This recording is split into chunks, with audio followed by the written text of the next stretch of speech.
चलो बच्चों फिर स्टार्ट करते हैं क्लास को। हमने कर लिया था यहाँ पर रेनबो फॉर्मेशन देख ली थी हमने। आज हमको दो नए एटमॉस्फेरिक फिनोमिना देखने हैं। यहाँ तक हमारा हो गया था। सबसे पहला है जिसमें हमारा एटमॉस्फेरिक रिफ्रैक्शन। ठीक है, हम कर रहे थे chapter number 11 human I and the colourful world. ये चैप्टर कर रहे थे हम, human I and the colourful world. अब इसमें जो हमारा अगला टॉपिक है या जो अगला नेचुरल फिनोमिना आपको समझना है वो है एटमॉस्फेरिक रिफ्रैक्शन। ये समझना है आपको। ठीक है, तो एटमॉस्फेरिक रिफ्रैक्शन कुछ नहीं है बच्चों। एटमॉस्फेरिक रिफ्रैक्शन का मतलब है रिफ्रैक्शन बाय आवर एटमॉस्फेयर। इसका मतलब क्या है? Refraction by the different layers of the atmosphere. ठीक है, एटमॉस्फेयर की जो अलग अलग लेयर्स हैं उनकी वजह से जो हमारा रिफ्रैक्शन होता है उसको हम कहते हैं एटमॉस्फेरिक रिफ्रैक्शन। जैसे देखो, पहले समझ लो, ये मान लो हमारी अर्थ है। ठीक है, ये हमारी क्या है? अर्थ है।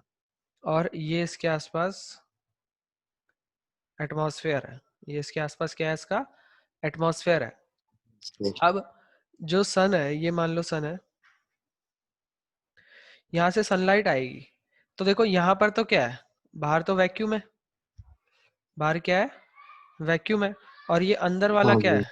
ये अंदर वाला अर्थ का एटमॉस्फेयर है।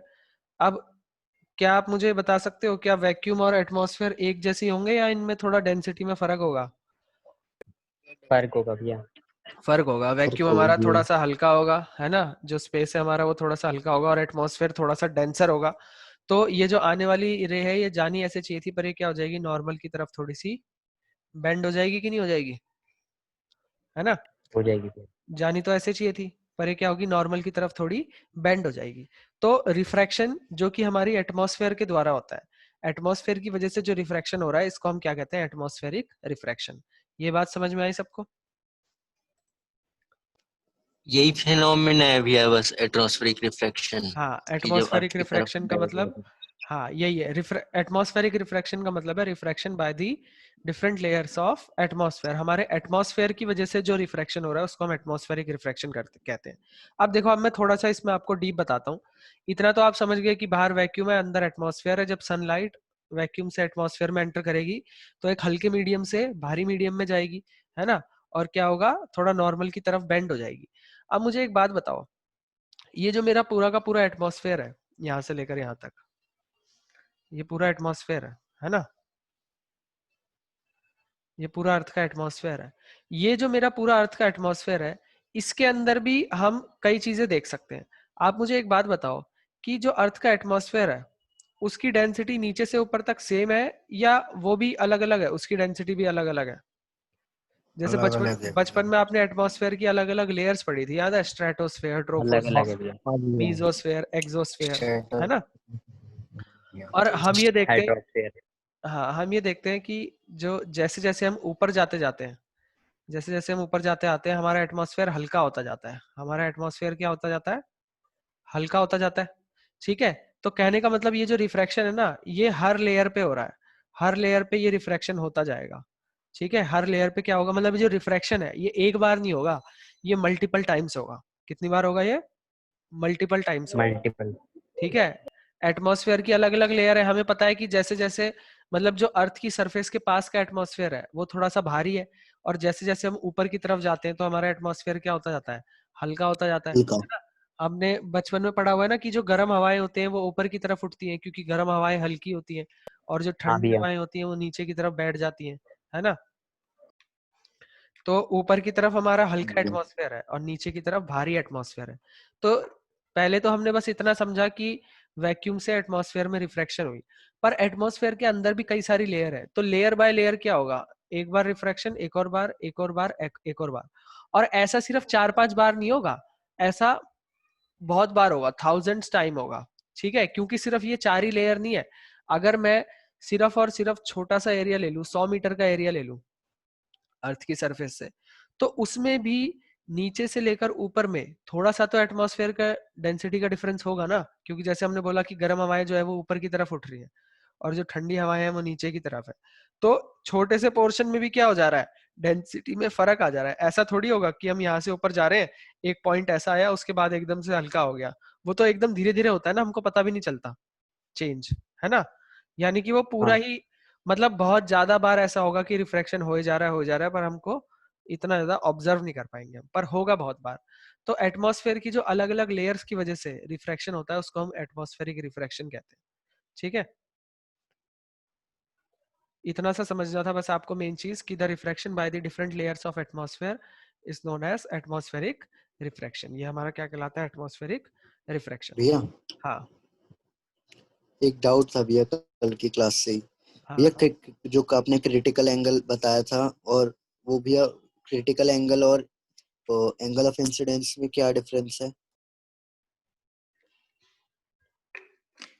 एंगल ऑफ इंसिडेंस तो वो एंगल है जिससे लाइट आ रही है, क्रिटिकल एंगल तो एक फिक्स एंगल होगा ना, एंगल ऑफ इंसिडेंस तो आप कुछ भी रख सकते हो। मतलब क्रिटिकल भैया एंगल तो समझ नहीं आया। देखो, जैसे ये तुम्हारी सरफेस है, ये तुम्हारा एंगल ऑफ इंसिडेंस है, ठीक है। ये तुम्हारा क्या है, एंगल ऑफ इंसिडेंस है, एंगल ऑफ इंसिडेंस है। ठीक है। ये तुम्हारा इंटरफेस है, अब ये एंगल ऑफ इंसिडेंस है, ये भी एंगल ऑफ इंसिडेंस है, ये भी एंगल ऑफ इंसिडेंस है, ठीक है। अब वो पॉइंट जहां पर ये इस पे वो हो जाएगा, वो हमारा क्रिटिकल एंगल बन जाएगा। मतलब है क्रिटिकल एंगल भी एक तरह का एंगल ऑफ इंसिडेंस, पर इसका स्पेशल केस है। ये वो वाला केस है जब ये इंटरफेस से जाने लग जाएगी हमारी लाइट, है ना। तो क्रिटिकल हाँ एंगल से भैया। जब एंगल ऑफ इंसिडेंस बड़ा होगा, तब हमारा टोटल इंटरनल रिफ्लेक्शन होने लग जाएगा, ठीक है। ओके भैया। एंगल ऑफ इंसिडेंस कुछ भी हो सकता है, क्रिटिकल एंगल स्पेशल उसका केस एक का है स्पेशल ये। केस है, ठीक है। अच्छा। हाँ भैया। अब बच्चों एटमॉस्फेरिक रिफ्रैक्शन पर कुछ क्वेश्चंस करते हैं। जैसे कि सबसे पहला क्वेश्चन करते हैं हम, आपके पास आता है कि explain why stars appear slightly higher in the sky than their actual position,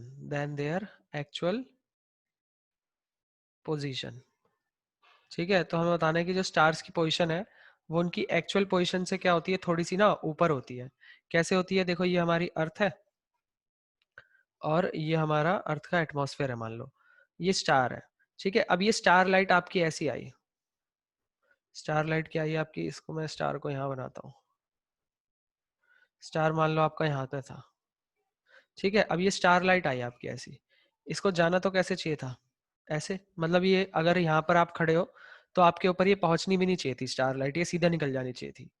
पर यहाँ पर से क्या होगा, बार बार रिफ्रैक्शन होगा थोड़ा थोड़ा, है ना, और ये क्या होती जाएगी, नॉर्मल की तरफ बेंड होती जाएगी। आपकी आंखों में जब ये यहाँ पर पड़ेगी, तो आपको जहां पर आपकी आंखें हैं ये स्टार वहां पर दिखेगा, यानी कि इस पोजीशन पर दिखेगा, या इसकी एपरेंट पोजीशन होगी। ये क्या होगी इसकी, इसको हम बोलते हैं एपरेंट पोजीशन, ठीक है। और ये होती है इसकी एक्चुअल पोजीशन, ठीक है। तो ये किस वजह से हो रहा है, ये ये एटमॉस्फेरिक इसमें इतना रिफ्रैक्शन। बड़ा डिफरेंस क्यों होगा फिर? ये बड़ा मैंने ज्यादा करके दिखाया, इतना बड़ा भी नहीं होता, ठीक है। ये हुआ किस वजह से, एटमॉस्फेरिक रिफ्रैक्शन की वजह से हुआ है, कि जैसे जब एक्चुअल पोजीशन जो थी वो यहाँ पर थी, अब बार बार उसका क्या होता जा रहा है, बार बार उसका क्या होता जा रहा है, रिफ्रैक्शन होता जा रहा है, रिफ्रैक्शन होता जा रहा है। अच्छा, आप लोगों को याद होगा बचपन में आपने एक एक्सपेरिमेंट देखा होगा कि ग्लास के अंदर पानी भरा है हमने और उसके अंदर हम सिक्का रखते हैं, तो सिक्का हमको थोड़ा सा ऊपर हाँ दिखता है, भैया। सिक्का हाँ हमको भैया। थोड़ा सा हाँ ऊपर भैया। दिखता है कि नहीं दिखता, दिखता है ना। यानी कि उसमें भी क्या स्विमिंग हो रहा पूल होता में है, भी होता है। हाँ उसमें क्या स्विमिंग होता है, पूल में भी होता है। स्विमिंग पूल में भी होता है, उसमें क्या होता है, हमारा रिफ्रैक्शन हो रहा होता है। ये देखो ये डायग्राम है आपका, ये हमारा स्टार है, ठीक है, ये इसकी एक्चुअल पोजीशन है। अब यहाँ से लाइट आ रही है तो देखो थोड़ी थोड़ी नॉर्मल की तरफ बेंड होती जा रही है, होती जा रही है, और जिस पॉइंट पर ये आपकी आंख में पड़ेगी आपको उससे एकदम सीधी पोजीशन पर दिखेगा स्टार, है ना। उससे आपको क्या दिखेगा, एकदम सीधी पोजीशन, हाँ मतलब भैया। जो स्टार की पोजीशन है या जो किसी भी सेलेस्टियल बॉडी की पोजीशन है, जैसे चांद की या सूरज की, वो जहां पर वो है उससे फर्क नहीं पड़ता। आपकी आंखों में जहां पर लाइट पड़ रही है वहां पर दिखेंगे वो आपको, वो हो चाहे कहीं पर भी, आपकी आंखों में जिस पॉइंट पर लाइट पड़ेगी वो आपको वहां दिखेंगे। इसलिए आपने देखा होगा कि आप चलते रहते हो, आपके साथ साथ चांद भी चलता रहता है ना, अच्छा, इसलिए होता है ये। एक फिक्स पोजीशन पर मुझे नहीं रहता। भी लगता है ऐसी। देखो जिस पॉइंट पर आपकी आंखों में लाइट पड़ेगी इसकी, उस पॉइंट पर वहां पर वो आपको दिखेगा। अब जैसे इससे जो लाइट निकल रही है वो सिर्फ एक लाइन थोड़ी निकल रही है, इससे तो बहुत सारी लाइटें निकल रही है ना। अब अगर यहाँ पर इसकी जगह आप यहाँ पर आ जाओगे तो ये आपको यहाँ पर अपना यहाँ पर दिखने लग जाएगा।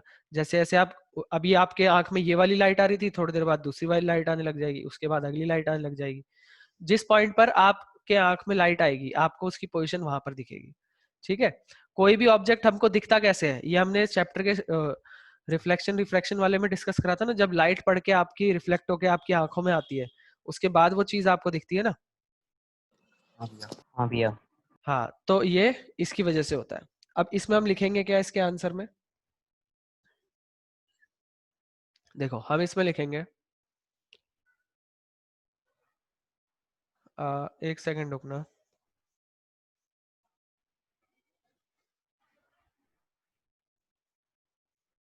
I can do-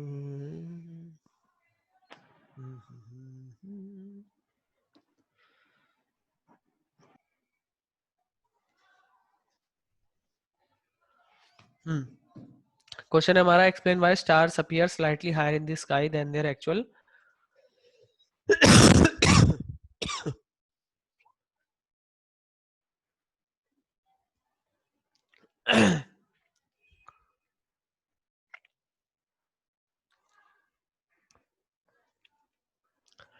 ये कहता है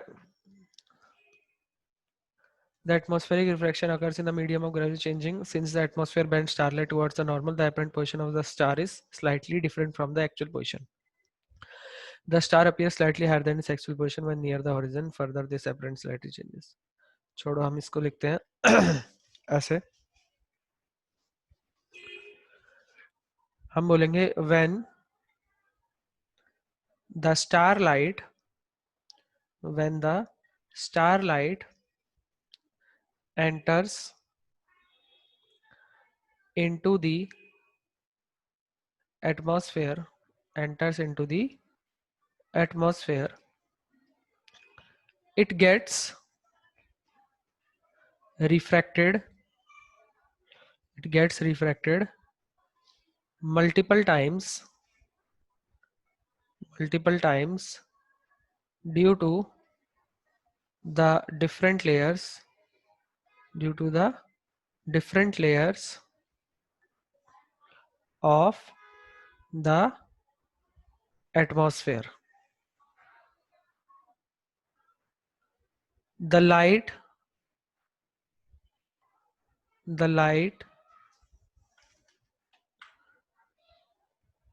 keeps on bending towards the normal due to atmospheric refraction, due to atmospheric refraction, and when it reaches to our eyes,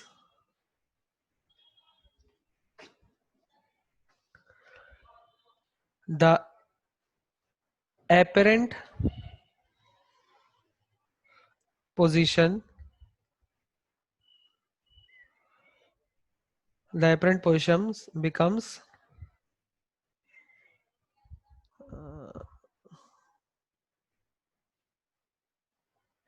या इसको हम ऐसे लिख सकते हैं,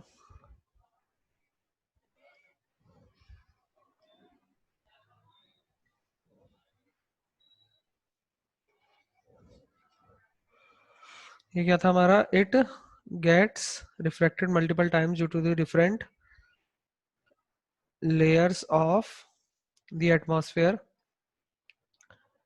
due to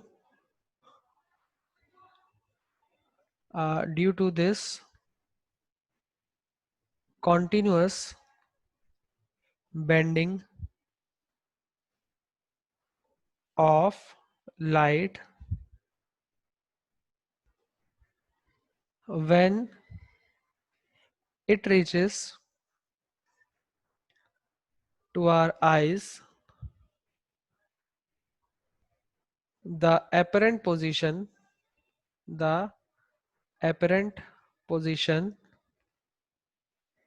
of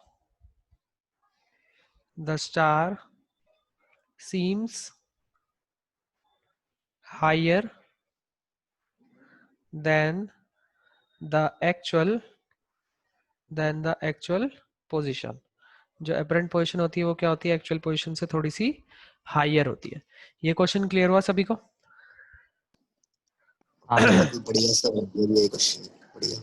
हाँ, अब देखो इसी तरह से इससे रिलेटेड ही मैं एक ही टाइप के क्वेश्चन कराता हूँ पहले.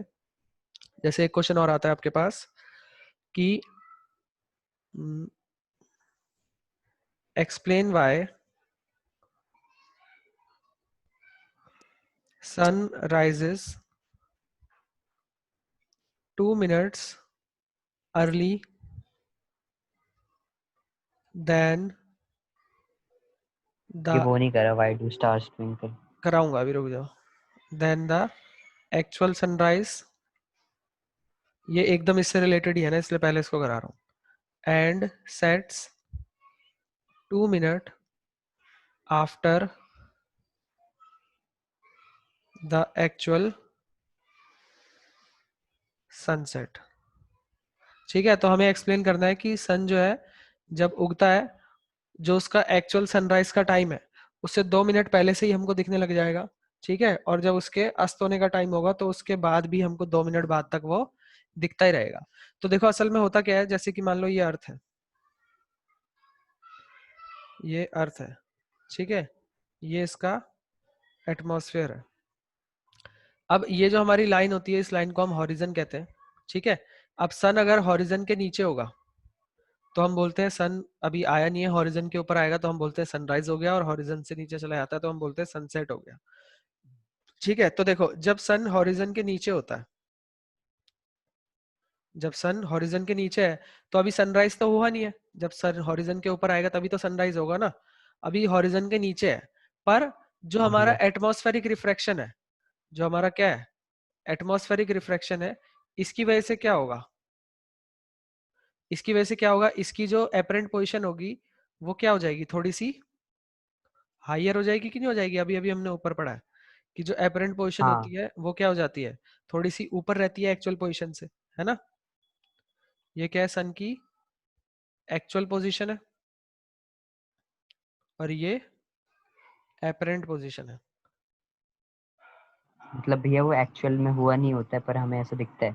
हाँ, अभी अभी हमने ऊपर पढ़ा ना, जो भी उनकी असल में पोजीशन होगी उससे वो थोड़ा सा ऊपर दिखते हैं, चाहे चांद हो, चाहे तारे हो, चाहे सूरज हो. तो असल में वो हॉरिजन से थोड़ा सा नीचे है, 2 मिनट अभी नीचे है, 2 मिनट बाद ऊपर आएगा. पर क्योंकि एटमॉस्फेरिक रिफ्लेक्शन की वजह से हमें थोड़ा सा ऊपर ही दिखती है चीजें, तो 2 मिनट पहले से ही दिखने लग जाएगा.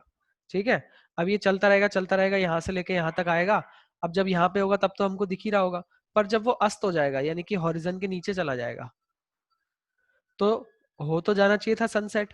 अब ये स्टार लाइट मान लो जाएगी ऐसे, इसको चला जाना चाहिए था ऐसे, पर ये क्या हो जाएगी, थोड़ा सा बेंड हो जाएगी, है ना. और ये हमको कहाँ दिखने लग जाएगा, यहाँ दिखने लग जाएगा. मतलब 2 मिनट बाद तक भी वो हमको दिखता ही रहेगा. ये इसकी सही रहेगा. अच्छा, ये एक्चुअल पोजीशन है और ये एपरेंट पोजीशन है. ऐसे भी हम डायग्राम से बता सकते हैं, ऐसे आपने बताया, बढ़िया भैया लग रहा है. हाँ, बता सकते हो. ऐसे हाँ तो बोलो. मतलब हर जगह हमें ऐसे दिखता है, मतलब मतलब हमें जल्दी दिखता है. मतलब हमने तो ये पढ़ा हुआ है कि कहीं कहीं पे जल्दी और जल्दी आ जाता है, जैसे जापान वगैरह पे. तो वहां पे कैसे हाँ होता है? भैया, एक जहाँ चैप्टर ही पढ़ा है हमने, गुजरात उगते में हुए भी आ जाता है शायद, सूरज का गुजरात देश में. जापान. कोई हमने दिक्कत एक नहीं है. चैप्टर पढ़ा है भैया हिंदी में, उगते हुए सूरज अरे का क्या देश कर रहे हैं? जापान. हाँ हाँ, पढ़ा तो है तुमने, कोई दिक्कत नहीं है.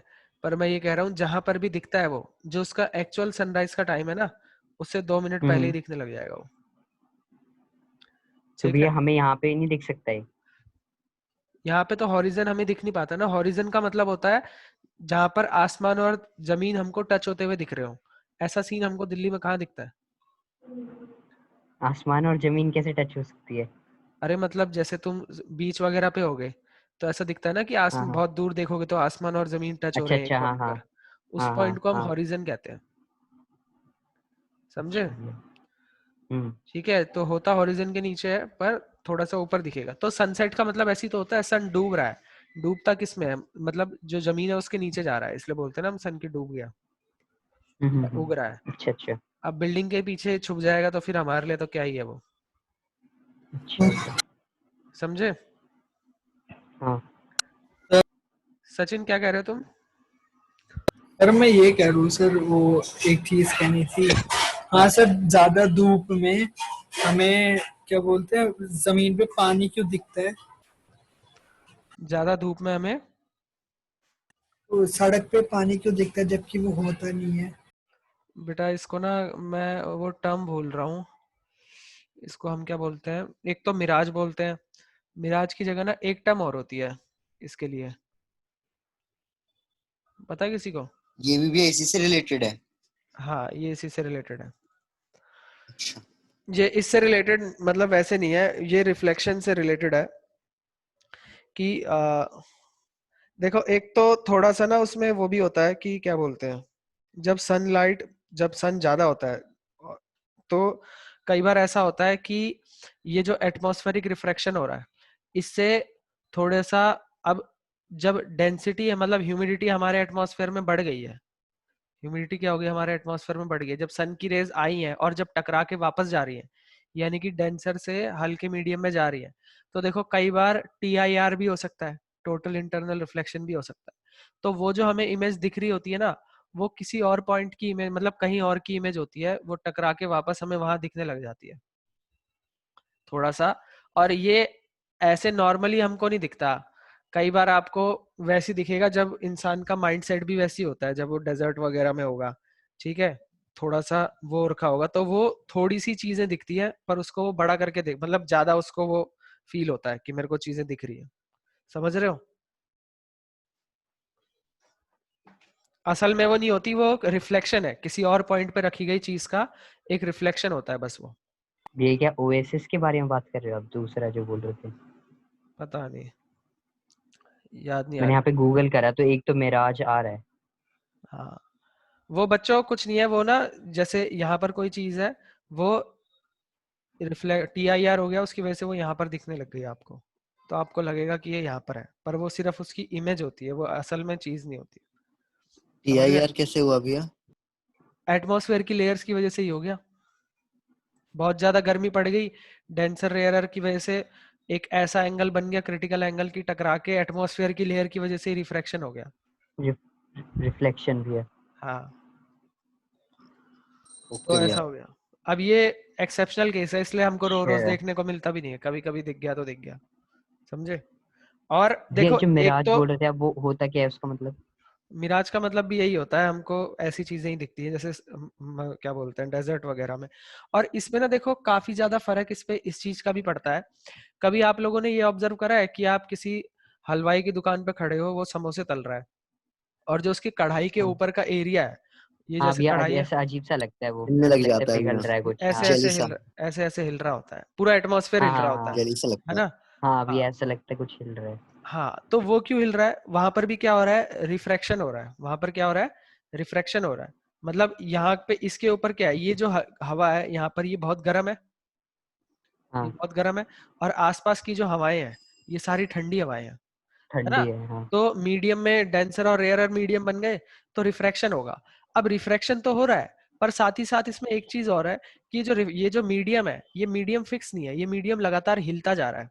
ये मीडियम क्या होता जा रहा है? लगातार हिलता जा रहा है, इसलिए इसके हिलता जो जा रहा पीछे की चीजें हैं वो भी आपको कैसे दिख रही है? फ्लिकर होती हुई दिख रही है ना? ये कैसी होती हुई है। दिख रही अच्छा है हाँ। आपको? फ्लिकर होती हुई दिख रही है। तो ये जो मिराज और जो तुम ओएसिस बता रहे हो, इसमें भी ऐसी होता है, जब बहुत ज्यादा गर्मी पड़ रही होती है ना, तो हवाओं में जो वो है डेंसिटी का अंतर है, जैसे यहाँ पर देख लिया तुमने कि डेंसर और रेयरर मीडियम बन गया, है ना? तो ये भी तुम्हें फ्लिकर होता हुआ दिख रहा था, ऐसी तुम्हें क्या होगा, काफी गर्मी की वजह से चीजें फ्लिकर होती हुई दिखेंगी, तो थोड़ा सा आपको ऐसे लग सकता है कि वो पानी है, पर वो होता कई बार एटमॉस्फेयर ही है। समझ रहे हो, वो एटमॉस्फेयर फ्लिकर होता हुआ दिख रहा है आपको। हाँ भैया। समझे सचिन? Yes sir. हाँ, अब देखो इसके आंसर में हम क्या लिखेंगे, हम यहाँ पर लिख सकते हैं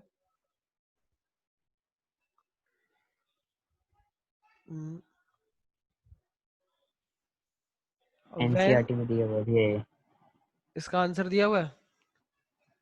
आंसर नहीं, मतलब ये वाला छोटा सा पैराग्राफ बनाया हुआ है इसके लिए।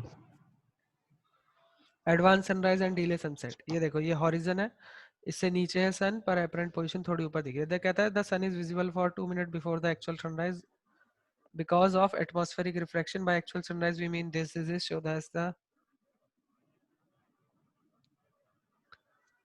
ठीक है हम यहाँ पर ही लिख लेते हैं when the sun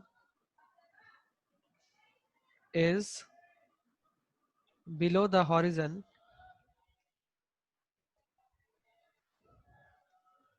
due to the atmospheric refraction, due to the atmospheric refraction, its apparent position, its apparent position appears slightly higher than the actual position. So it is visible to us 2 minutes before the actual sunrise। ठीक है, उसके बाद लिख दोगे similarly when the sun is below the horizon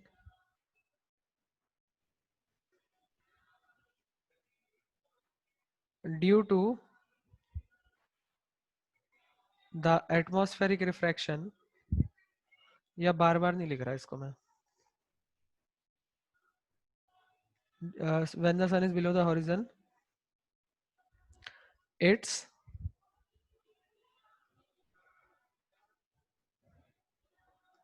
या सीधा लिख देते हैं it appears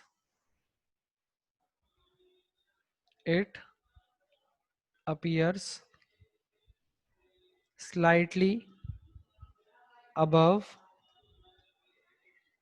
than its actual position and hence is visible to us, and hence is visible to us even after 2 minutes of sunset। ठीक है, ये clear हुआ? हाँ भैया। ठीक है, अब देखो अब अगले क्वेश्चन पर चलते हैं। Why do stars twinkle? Star twinkle मैंने पहले इसलिए नहीं कराया क्योंकि मैं आपको फ्लिकरिंग समझाना चाहता था, जो मैंने आपको इसमें समझाई ना, फ्लिकरिंग क्या होती है। Why do क्या मतलब भैया? अच्छा वो stars ठीक भैया ठीक। twinkle? स्टार्स जो है वो ट्विंकल क्यों करते हैं? ठीक है, तो देखो हमने इतना तो सीख लिया कि ये जो स्टार है ये अर्थ है, ये इसका एटमॉस्फेयर है, और ये स्टार है। ये ऐसे जा रही थी लाइट, ये थोड़ा सा ऐसे बेंड हो जाएगी और ये हमको यहाँ पर दिखेगा स्टार। ठीक है, अब स्टार एक ऐसी चीज है जो हमसे बहुत ज्यादा दूर है। स्टार क्या है? हमसे बहुत ज्यादा दूर है। तो जब हम इसको देखते हैं तो ये हमको पॉइंट सोर्स के रूप में दिखता है। ये हमको कैसे दिखता है? एक पॉइंट सोर्स के रूप में दिखता है। और जब इसकी लाइट यहाँ पर आती है, तो जैसे मैंने आपको वो हलवाई वाला केस बताया था कि जो उसके ऊपर का एटमॉस्फेयर है वो, उसमें एक तो रिफ्रैक्शन तो हो ही रहा है, पर वो एटमॉस्फेयर क्या है, कॉन्टिन्यूअसली मूव कर रहा है। वो जो कढ़ाई के ऊपर का एटमॉस्फेयर है वो कॉन्टिन्यूअसली हाँ। मूव कर रहा है, हिल रहा है। इसलिए उसके जो पीछे की चीज है वो आपको फ्लिकर करती हुई दिखती है, हिलती हुई दिखती है। उसके पीछे कोई भी चीज खड़ी होगी वो आपको थोड़ी सी हिलती हिलती सी दिखेगी, है ना?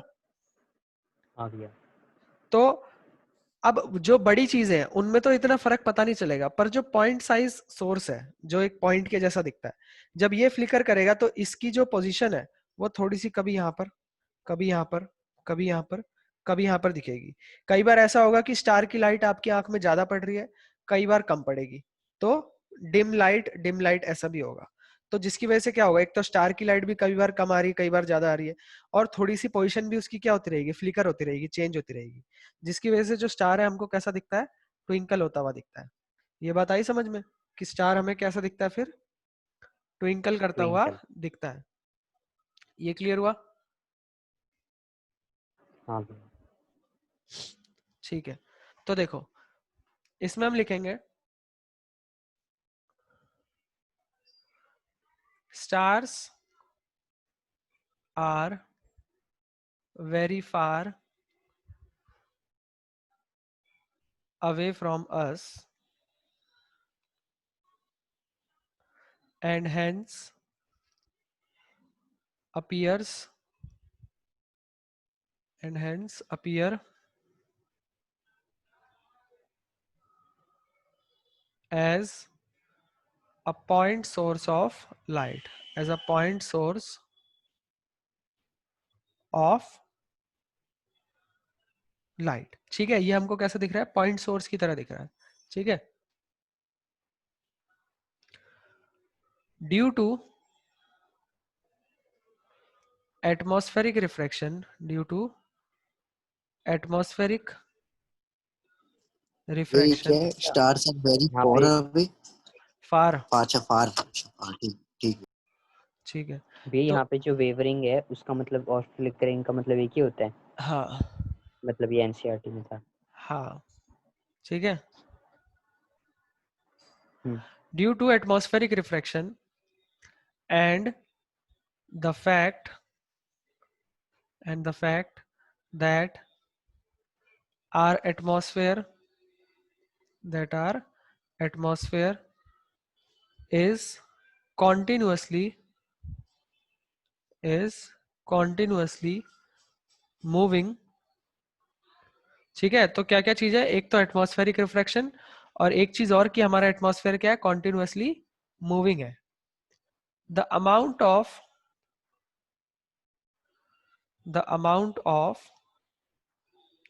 starlight entering in our eye, the amount of starlight entering in our eye fluctuates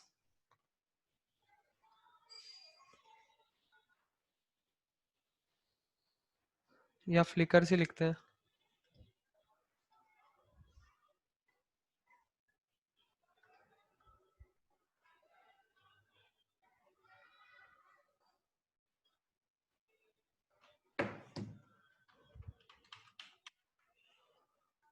flickers। so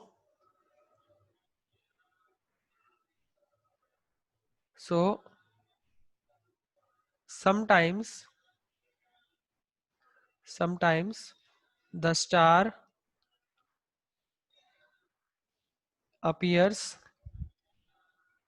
brighter and at some time fainter, thus the star twinkle। ठीक है, इसीलिए जो हमारा तारा है वो क्या होता है, जगमगाते हैं। ठीक है, ये क्लियर है? हाँ भैया।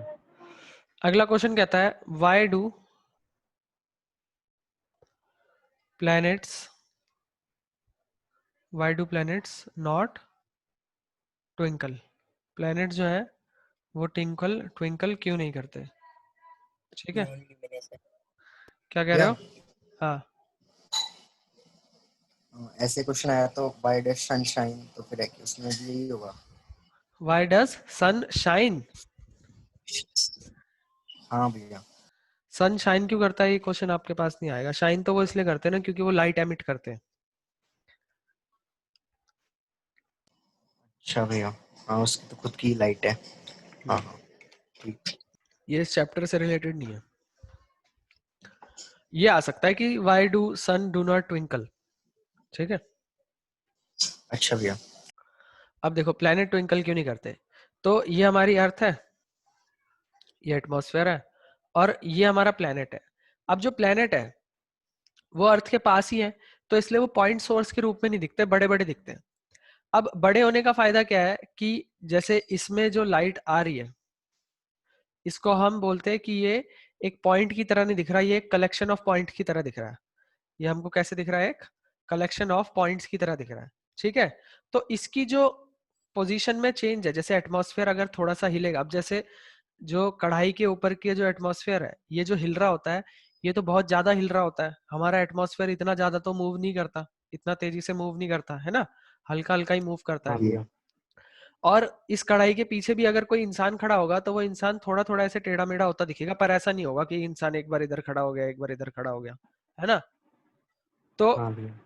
बड़े ऑब्जेक्ट्स पर ये चीज हम कम ऑब्जर्व कर पाएंगे। क्यों कम कर पाते हैं, देखो यहाँ पर एक तो हमारे एटमॉस्फेयर में इतनी ज्यादा कॉन्टिन्यूअस मूवमेंट नहीं है जितनी कढ़ाई के ऊपर होती है, ठीक है। बुक में है भी ये वाला भी।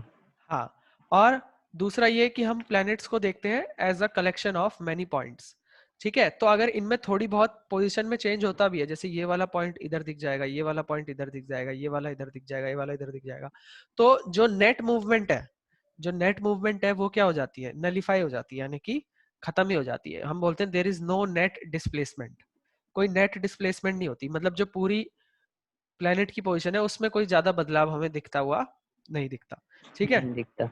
बाकी अगर आप चांद को भी देखोगे लगातार, तो चांद में भी कई बार आप थोड़ा सा ऐसा ऑब्जर्व कर सकते हो कि चांद की लाइट थोड़ी सी कभी ज्यादा हो रही है, थोड़ी सी कभी कम हो रही है, अगर आप लगातार देखोगे तो, ठीक है। पर वो भी इतना ज्यादा आप ऑब्जर्व नहीं कर पाओगे, क्योंकि यही वाली बात है। इसमें कहां पर है प्लैनेट्स डू नॉट ट्विंकल, ये कहता है why do planets do not twinkle. तो planets are much closer to the earth, they are seen as extended source. If we consider planets a collection of lights, the total variation of the amount of light entering an eye there ought to be zero, thereby nullifying the twinkling effect, ठीक है। इसका मैं answer सीधा यहीं से ले copy सकता हूँ, मार दो भैया तो। हाँ इसमें थोड़ा सा चेंज करूंगा मैं।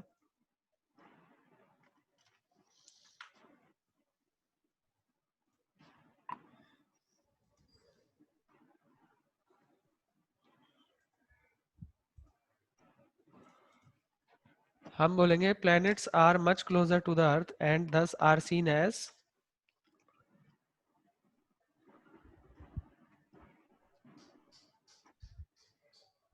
and thus we consider them as a collection of large number of point size source of light. The total variation of the amount of light entering our eye from all the individual point size source will average out to be zero, thereby nullifying the twinkling effect. Hence, planets